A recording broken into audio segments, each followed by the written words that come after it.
city, and in the city, outdoor space is either public and crowded or it's man-made with a smattering of green. We found this wooded lot out here, and we loved the fact that no matter where we looked, we saw naturalized landscape.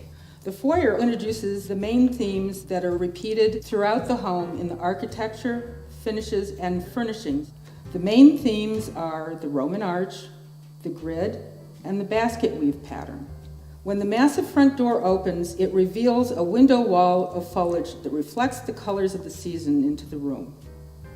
The library's cherry wood paneling provides us a warm, intimate setting for an evening of conversations before the fire. We see the Roman arch repeated in the expansive window wall, on the details of the paneling, and it's suggested in the arc of the light fixtures. The grid of the window wall is also reflected in the unique coffered ceiling. The library serves as my husband's home office. The living room helps to initiate our formal entertaining with its flexible seating around the fireplace. Its two walls of French doors open onto a brick terrace with a walled garden, complete with espalier and climbing hydrangea vines for open-air entertaining. The dining room is an example of a complete designed interior.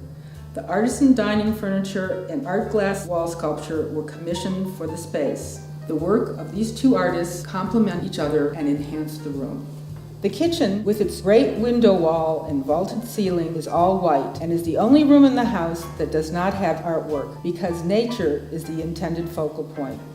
The kitchen is clearly a drawing point in our home. No matter where the party starts, everyone always winds up in the kitchen. Two decks flank the window wall and lead to dining terraces and the main garden.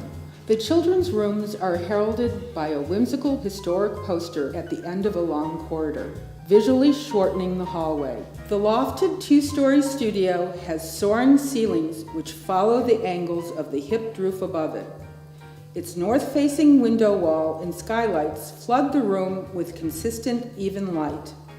This flexible space has served our family as a playroom, a group study room, a high school hangout, an art studio, and an office. All these uses are suggested by its current furnishings. The loft area permits multiple unrelated projects to be simultaneously undertaken.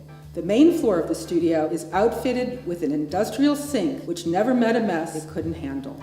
Our home is also a rare example of the new American garden in the Chicago vicinity outside the Chicago Botanic Gardens.